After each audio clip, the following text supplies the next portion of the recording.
Salam sejahtera. Apa khabar Izzat? Khabar baik, kau? Aku pun khabar baik. Faris mana? Mungkin dia lewat sikit kot. Maklum lah dia di bapak kan. Assalamualaikum. Salam sejahtera kan? Sorry dah lambat. Baru settle anak aku tadi ni. Dia baru nak tidur. Panjang umur kau, Faris. Itu orang baru cakap pasal kau tadi. Tahniah bro, dah jadi ayah.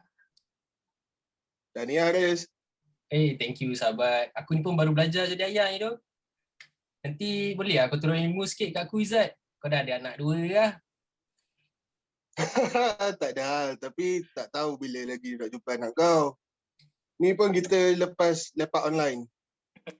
Dah PKP balik dah ni.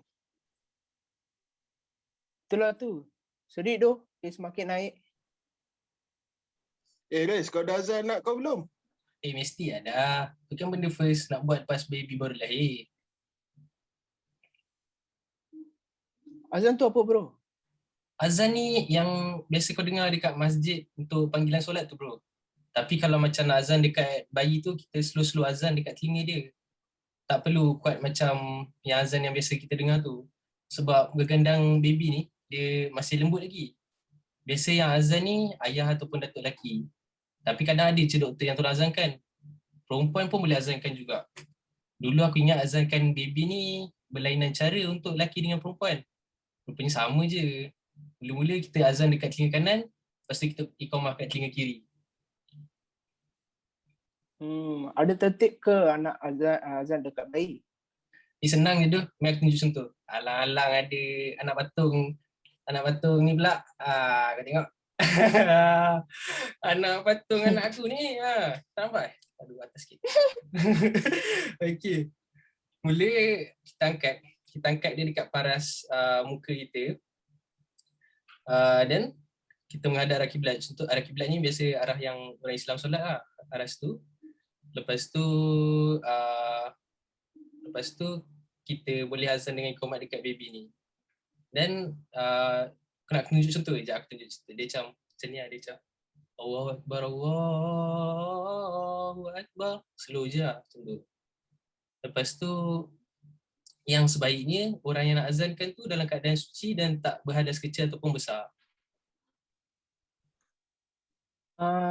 Faris, kenapa kalau orang Islam elok azan dekat bayi yang baru lahir? Supaya kalimah seruan tentang kebesaran Allah tu yang menjadi seruan pertama yang baby tu dengar. Oh, faham. Macam aku ada bisikan nama Tuhan kat anak aku masa lepas dia baru lahir. Dari persepsi saya, sebaik saja bayi dilahirkan sambil induk membisik Gayatri Mantram, iaitu mantram Tuhan ke telinga bayi sebelum tali pusat. Tindakannya untuk membuatkan bayi tadi mendengar nama Tuhan sebelum mendengar apa-apa yang lain. Juga memberi rahmat kepada bayi. Wah, cuba kau bagi penerangan lagi. Menarik ah. Sambung selain tu, membawa bayi pulang ke rumah berarti upacara arti serik, iaitu dulang yang mengandung sebut kunyit, kapur sirih, yang dicairkan, arang sirih dan kapur barus yang dinyalakan diangkat dan diputar kali mengikut arah jam dan per jam. Dulang juga dilambai sebanyak 3 kali. Seterusnya, para cumanggali akan mencelupkan ibu jarinya ke dalam dulang tersebut dan mencairkan ke dahi ibu dan anak. Lepas tu, setelah ibu dan anak masuk ke dalam rumah, isi dulang akan dibuang. Aku ingat nak ajak korang datang majlis tahniah anakku. Tapi tu PKP balik dah ni. Tahniah tu pula apa bro? Tahniah ni membelah mulut bayi dengan buah tamar. Biasa yang kita panggil kurma tu. Kurma ni kita kunyah, lepas tu kita gosokkan dekat langit bayi. Sunat mentahniah anak bayi dengan buah tamar sama ada bayi lelaki ataupun bayi perempuan. Tapi kalau tak ada kurma, guna apa-apa yang manis pun boleh, macam titisan madu ke, kelapa ke. Biasa orang yang soleh macam ustaz, imam, Bilal yang akan tolong untuk kita nak mentahnikkan anak ni. Tapi sebab musim Covid ni tak berani tu, so kita orang buat sendiri je. Betul lah, musim COVID ni elok buat sendiri je. Tapi kau tahu ke cara, Chris? Mesti tahu Faris kan. Tak ada, aku ada rujuk ustaz cara nak tahnik anak ni. Aku pernah tengok Google juga. Kat situ kan semua ada. Mudah kan nak tahnik anak ni. Ada kurma tu, yang aku tunjuk contoh.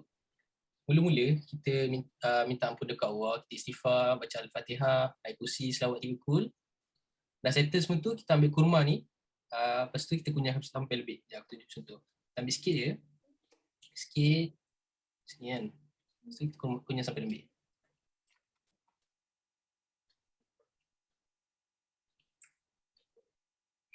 Lepas tu kita letak dekat jari kita. Macam ni kan. Ada sikit. Lepas tu kita letakkan jari kelingking, senang. Sebab mulut baby kan kecil kan. Lepas tu kita letak dekat dalam mulut baby tu. Macam ni. Okay, macam tu. Lepas tu kita buat keluar jari. Dan last, kita baca doa sikit. Semoga bayi ni menjadi anak yang soleh bila dia dah besar nanti. Kalau macam agama aku pun ada juga. Kita orang macam ni. Amalan mendodoi bayi merupakan upacara yang paling penting dalam masyarakat India. Upacara mendodoi ini juga dikenali sebagai talatu, bermaksud penggoyangan lidah. Upacara dimulakan dengan ucapan Aradi-Raro atau cerita nasihat. Ia bertujuan agar bayi tersebut menjadi seorang yang berguna. Namun amalan ini semakin berkurangan dilakukan dan hanya diamalkan oleh generasi tua saja. Wah, baik ya. Apa lagi adat untuk bayi yang baru lahir yang ada dalam agama korang? Kita orang ada suka jambul dah akikah. Kasih penerangan sikit, Zat. Baik, Res. Dalam segi bahasa, akikah ni bermaksud rambut yang tumbuh di atas kepala bayi waktu lahir. Dari segi syarak pula, akikah ni bermaksud penyembelihan haiwan tertentu untuk kepentingan anak, mencukur rambutnya dan beri nama untuk anak. Kadar akikah bagi seorang anak lelaki dan perempuan berbeza. Anak lelaki adalah 2 ekor kambing, manakala anak perempuan pula seekor je kambing. Mesti ke dapatkan 2 ekor kambing ni, Zat? Sebenarnya tak, Riz. 2 ekor kambing ni bukanlah satu kemestian. Kita boleh guna lembu dan unta sebagai pengganti. Tetapi seekor kambing adalah bersamaan dengan satu sahaja bahagian lembu dan unta. Kita juga boleh gantikan dengan kibas seperti cucu Rasulullah. Kibas ini spesies berbili. Macam mana nak tahu haiwan yang boleh diakikah tu? Cara nak tahu haiwan yang boleh diakikah ni senang je, Riz. Untuk kibas, umurnya mesti 1 tahun atau telah gugur gigi hadapannya sesudah ia berumur 6 bulan. Untuk biri-biri, domba dan kambing, umurnya mesti melebihi 1 tahun apabila gugur gigi susuan. Untuk lembu dan kerbau, mesti berumur melebihi 2 tahun. Dan last sekali untuk unta, mesti melebihi 5 tahun. Haiwan-haiwan ini hendaklah terdiri daripada haiwan ternak dalam keadaan tidak cacat, tidak buta dan tidak bunting dan tidak terlalu kurus. Izzat, kalau tak mampu bro? Kalau tak mampu, ibu bapa yang tak mampu membuat akikah anaknya ketika berusia 7 tahun boleh tangguh sampai 14 hari. Kalau tak mampu, boleh dilanjutkan sampai 21 hari. Jika masih tak mampu, sunat untuk mereka membuat akikah apabila anak itu dewasa. Tetapi bagi anak-anak yang dewasa, yang belum diakikahkan, boleh memilih buat akikah untuk diri sendiri. Ini macam korban Ada beza ke korban dengan akikah? Ada Riz perbezaan korban dan akikah. Seperti daging korban lebih utama disedekahkan kepada fakir miskin dalam keadaan mentah, iaitu belum dimasak. Tapi bagi daging akikah, lebih utama disedekah kepada fakir miskin dan boleh juga kepada orang-orang kaya dalam keadaan sudah dimasak. Daging akikah sunat dimasak dengan benda yang manis, dengan doa harapan agar akhlak dan kelakuan anak itu menjadi manis dipandang orang. Tulang-tulang haiwan akikah sunat dipotong pada sendi-sendi, manakala tulang-tulang haiwan korban tidak sedemikian.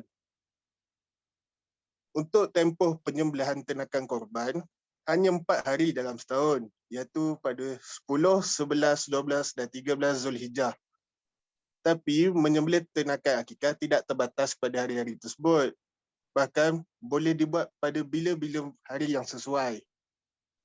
Tuntutan melakukan ibadah akikah hanyalah sekali saja sepanjang hayat, manakala tuntutan melakukan ibadah kurban ialah setiap tahun hijrah. Cukur jambul tu pula apa Izzat? Cukur jambul ni membotakkan anak. Tapi rambut bayi baru lahir kan lebat, cantik. Sayang dia nak potong, memang kena cukur ke? Sebab kita mencukur rambut bayi ni, Res, adalah untuk jaga kebersihan dan memastikan bayi bebas daripada penyakit. Kita dinasihatkan untuk membuat rambut bayi yang pernah diselaputi darah semasa dalam kandungan dan proses kelahiran, tapi terpulanglah kepada ibu bapa nak ikut sunnah. Ada ke cara nak cukur Izzat? Ada, tapi aku nak cakap persiapan sebelum cukur dahulu. Antara alatan yang perlu, pisau cukur, bekas bersih air, tuala dan bedak sejuk atau bedak bayi. Sebelum mula mencukur, pastikan diri sendiri telah bersedia. Pertama, cuci tangan sebelum mencukur.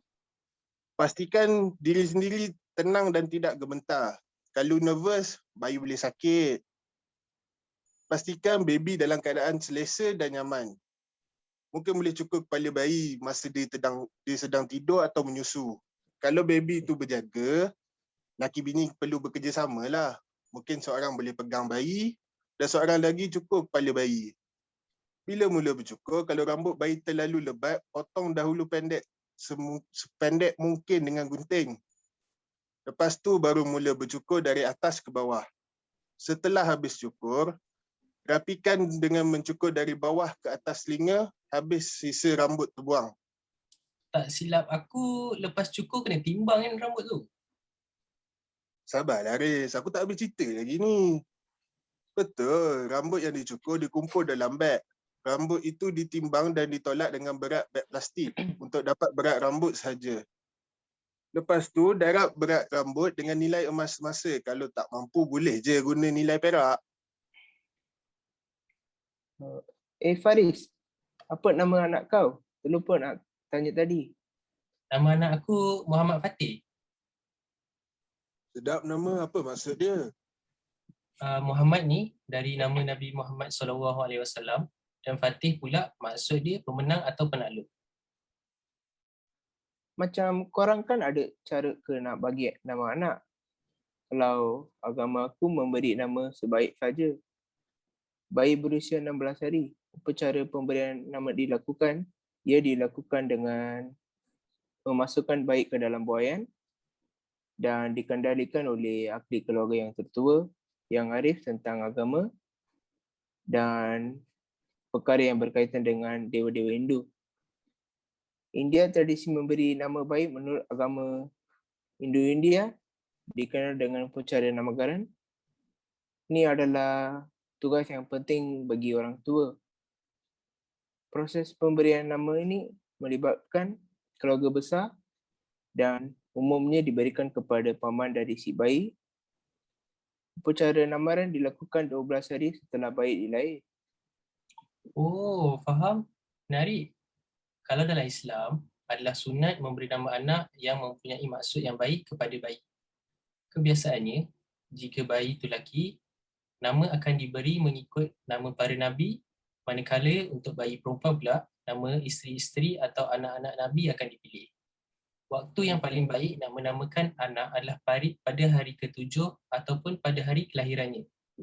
Berdasarkan hadis-hadis yang sahih, harus menamakan anak sebelum atau selepas hari ke-7. Tapi Imam Al-Bukhari rahimahullah pula mengkhususkan waktu untuk memberi nama anak pada hari kelahirannya adalah bagi ibu bapa yang tidak merancang untuk mengakikahkan anak mereka macam yang Izzat explain tadi tu. Korang dengar tak? Dengar apa tu? Bini aku dah panggil tu, geng. Nanti kita sambung lepak balik lah. Aku pun kena gerak dah ni. Ada sikit. Baik kan, kita jumpa lagi. Assalamualaikum. Bye. Bye. Waalaikumsalam. Bye.